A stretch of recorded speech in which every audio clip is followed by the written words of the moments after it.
Assalamualaikum 5th class. Today we are here with your maths lecture number 36. Date is 7th September 2020 and day is Monday. Topic है आपके पास HCF and LCM. Your today's diary is exercise 2A question number 4 to 8 और explanation करेंगे हम book page number 29 to 30 की. Lecture का बाकायदा आगाज़ करते हैं. बिस्मिल्लाहिर्रहमानिर्रहीम rabbi ज़िदनी इल्मा. Question number 4 is which of the following numbers are divisible by 4. कि कौन से ऐसे नंबर हैं जो 4 के साथ डिविजिबल हैं. तो ये देखें जो लिखा हुआ है 4 का the number form by the last 2 digits of the number is a multiple of 4. कि किसी भी नंबर के एंड के 2 डिजिट्स जो हैं अगर वो 4 का मल्टीपल है वो 4 पे डिवाइड हो रहे हैं तो इसका मतलब है जो आपका एक्चुअल नंबर है वो भी 4 पे डिवाइड हो जाएगा. इसको हम इस तरह से सॉल्व करते हैं. देखें क्वेश्चन नंबर 4 का ए पार्ट लिखा है मैंने आपके लिए. सोल्यूशन में एक दफ़ा आप एज इट इज़ लिखेंगे. ठीक है, आगे देखें लिखा हुआ है एंड पे इसके क्या है 96. लास्ट 2 डिजिट्स 96 है ना. As last 2 digits of the number 96 is of the number 96 is divisible by 4. यहाँ पे आप कोमा लगा लीजिएगा. At last 2 digits as last 2 digits of the number कि आपके पास ये जो एक्चुअल नंबर है उसके लास्ट 2 डिजिट्स जो है वो 96 इज डिविजिबल बाय 4. ये देखिए 4 के साथ उसको मैंने डिवाइड करके देखें. 4 2s are 8 और 1 नीचे आगे कट करके 6 को आप नीचे लेके आएंगे. 4 4s are 16 यानी कि कंप्लीट डिविजिबल है विदाउट लिविंग एनी रिमाइंडर. तो अगर ये 96 4 के साथ डिवाइड हो रहा है तो इसका मतलब है जो आपका एक्चुअल नंबर है. सो 1996 इज डिविजिबल बाय 4. सिमिलर आपके ए पार्ट मैंने करवा दिया. बी सी और डी जो है वो आप लोग इंशाल्लाह खुद कर लेंगे. नेक्स्ट है आपके पास question number 5 which of the following number are divisible by 6. Apply the rule and show the working. तो 6 का रूल ऑफ डिविजिबिलिटी कल हमने रीड किया था कि कोई भी ऐसा नंबर जो 2 पे भी डिविजिबल है 3 पे भी डिविजिबल है तो उसका इटसेल्फ मतलब यही है कि वो पूरा नंबर 6 के साथ भी डिविजिबल है. तो ए पार्ट करके देखते हैं. Question number 5 A part solution में एक दफ़ा एज इट इज़ लिख लिया. 8622 as at the ones place it is even number. ये देखें 2 है ना. वंस प्लेस की जगह पे 2 है. इवन नंबर है तो इसका मतलब है ये पूरा नंबर 2 पे डिविजिबल है. तो फिर पढ़ते हैं as at ones place it is even number. So 8622 is divisible by 2. 2 के साथ तो ये डिविजिबल है. अब हमने देखना है 3 के साथ भी डिविजिबल है या नहीं. तो हमने इसके सारे डिजिट्स को प्लस किया. आपके पास आंसर आया 18. 18 इज़ डिविजिबल बाय 3. 3 के टेबल में 18 आता है ना. सो 8622 इज़ डिविजिबल बाय 3. अब देखिए दोनों कंडीशंस फुलफिल हो रही हैं. ये पूरा नंबर 2 के साथ भी डिविजिबल है. ये पूरा नंबर 3 के साथ भी डिविजिबल है. तो इसका इटसेल्फ मतलब यही है कि 8622 is divisible by 2 and 3. So it is divisible by 6 2. बाकी के क्वेश्चंस जो है वो आप लोग इसी तरह से सॉल्व कीजिएगा.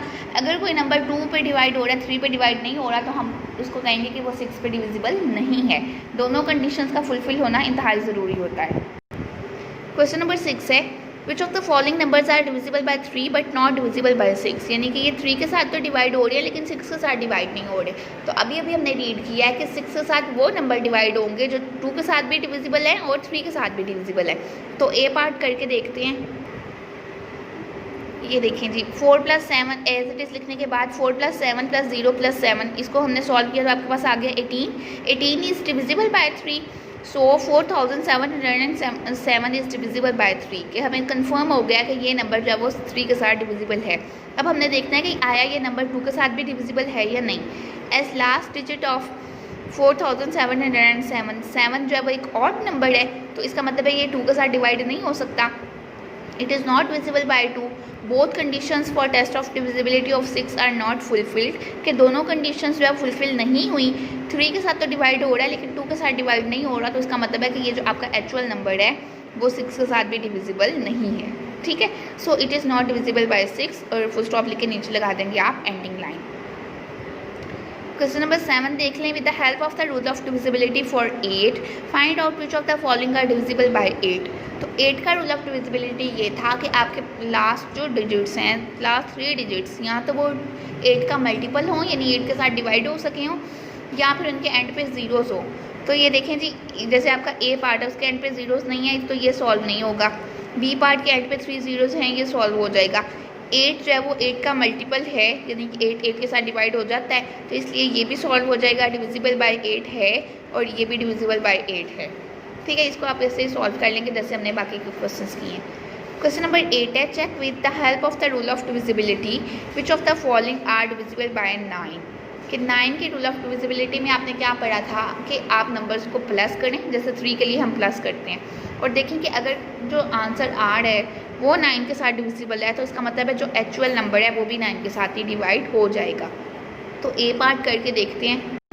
ये देखें जी, क्वेश्चन नंबर 8 ए पार्ट एक दफ़ा एज इट इज़ लिखेंगे, फिर सारे डिजिट्स को प्लस किया, 1 + 8 + 7 + 3, आपके पास आंसर आ गया 19।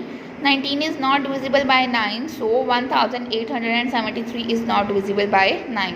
कि आपके पास ये प्लस करके जो आंसर आया वो 9 के साथ डिविजिबल नहीं है, तो इसका इटसेल्फ मतलब यही है कि एक्चुअल जो नंबर है आपके पास 1873 वो भी 9 के साथ डिवाइड नहीं हो पाएगा। एक्सरसाइज आपकी कंप्लीट हो गई है। ये सारे क्वेश्चंस अपनी नोटबुक पे नीट कीजिएगा। नेक्स्ट है आपके पास माइंड बेंडर में rule of divisibility for number 11 कि 11 के साथ कौन कौन से डिजिट्स जो है वो डिवाइड हो सकते हैं। तो लिखा हुआ है the difference between the sum of the alternate digits of the number is 0 और अ मल्टीपल ऑफ 11।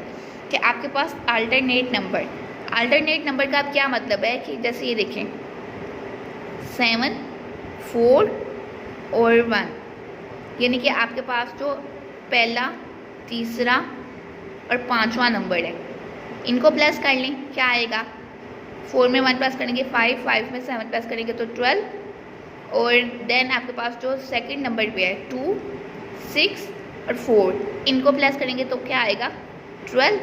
अब उन्होंने क्या कहा है the difference between the sum of the alternate digits, sum किया है तो हमारे पास आया दोनों का आंसर 12, उसका अब हम डिफरेंस ले लेंगे, 12 में से 12 कट करेंगे तो आंसर क्या आ रहा है 0। ठीक है, तो अगर तो आंसर आपके पास 0 आए या 11 का ही मल्टीपल आए, यानी कि जैसे 121 11 के साथ डिवाइड हो जाता है, 33 11 के साथ डिवाइड हो जाता है, कोई भी ऐसे नंबर आए जो 11 पे डिवाइड हो जाए तो इसका मतलब है कि जो आपका एक्चुअल नंबर है, जो सारा नंबर है इटसेल्फ, वो भी जो है यानी कि 724,614 ये पूरे का पूरा नंबर जो है वो 11 पे डिवाइड हो जाएगा। एक दफ़ा फिर सुन लें कि हमने क्या करना है कि पहला, तीसरा, 5वां, 7वां, यानी कि जितने ऑड नंबर्स हैं, ऑड प्लेस पे जो नंबर हैं और इवन प्लेस पे दूसरा, चौथा, छठा और 8वीं जगह पे जो भी नंबर है उन सबको प्लस कर लेना है और दोनों के आंसर को जो वो आपस में माइनस करना है। अगर तो आपके पास आंसर में 0 आ रहा है या कोई ऐसा नंबर आ रहा है जो 11 के साथ डिवाइड हो रहा है तो इसका मतलब है कि जो आपका एक्चुअल नंबर है वो भी 11 के साथ डिविजिबल है। नेक्स्ट है आपके पास rule of divisibility for number 25। The number form by the last 2 digits of the number is divisible by 25, यानी कि एट द एंड आपके पास जो नंबर आ रहा है वो 25 पे डिविजिबल होगा, तो इसका मतलब है कि आपका पूरा का पूरा नंबर भी 25 के साथ डिवाइड हो पाएगा। जैसे देखिए अब ये 60 है, 60 25 के साथ डिवाइड नहीं होता ना, तो फिर ओबियसली ये पूरा नंबर भी 25 के साथ डिवाइड नहीं होगा, लेकिन यहाँ पे एंड पे 25 है तो 25 के साथ डिवाइड हो जाएगा, तो इसका मतलब है कि 15,625 भी 25 पे डिवाइड हो पाएगा। नेक्स्ट है आपके पास हाईएस्ट कॉमन फैक्टर HCF। अब HCF हम कैसे फाइंड करते हैं कि हम एक बड़े नंबर को उसके प्राइम फैक्टर्स में डिवाइड कर लेते हैं। ये देखें जैसे अब 72 है तो हम स्मॉलर नंबर से, हमेशा स्मॉलर नंबर से स्टार्ट करेंगे, एंड पे 2 है ना, तो टेस्ट ऑफ डिविजिबिलिटी ऑफ 2 में पढ़ा था आपने कि कोई भी ऐसा नंबर जिसके एंड पे इवन नंबर हो तो वो 2 के साथ डिवाइड हो जाता है। तो 2 3s are 6, यहाँ पे 1 कैरी चला गया और 2 6s are 12, आपके पास 2 इतनी से कंप्लीट हो गए। नेक्स्ट में देखें 2 1s are 2, 2 8s are 16, 2 9s are 18, 3 3s are 9 और 3 1s are 3, यानी कि 72 के हमने प्राइम फैक्टर्स निकालनी है और वो आपके पास आ गए ये 2 × 2 × 2 × 3 × 3। इसी तरह से आपके पास नेक्स्ट 3 डिजिट नंबर आ रहे हैं, उनको आप ऐसे ही प्राइम फैक्टराइजेशन करेंगे। इसको इन डिटेल मैंने इसलिए नहीं डिस्कस किया क्योंकि आप लोग ये 4th क्लास में अच्छा खासा इसका कॉन्सेप्ट जो है वो रिवाइज करके आए हुए हैं, इसको अच्छी तरह से हम डिस्कस करके आए हैं 4th क्लास में। तो 5th क्लास में हम इसको कैसे कर लेंगे 3, क्योंकि पहले आप लोगों ने सिर्फ 2 डिजिट तक पढ़ा था, अब हम 3 डिजिट का HCF निकालना सीखेंगे। तो ऐसे ही आपने इसकी प्राइम फैक्टराइजेशन कर लेनी है, जो उसका कॉमन फैक्टर होगा और वही उसका उसमें से आपने HCF निकाल लेना होता है, हाईएस्ट कॉमन फैक्टर निकाल लेना होता है। तो इसका कॉमन फैक्टर 7 है, बस एक ही कॉमन फैक्टर है, तो ओबियसली यही इसका हाईएस्ट कॉमन फैक्टर भी होगा। तो ये आपके पास HCF आ गया 56, 140 एंड 63 का 7। नेक्स्ट इंशाल्लाह इन डिटेल जब हम इसके क्वेश्चंस करेंगे तो आपको ये ज़्यादा कॉन्सेप्ट जब वो क्लियर हो जाएंगे। तो अभी तक के लिए आपने जितना काम किया उसको अच्छी तरह से अपनी नोटबुक्स पर रिवाइज कीजिएगा। अपना ख्याल रखिएगा। अल्लाह हाफ़िज़।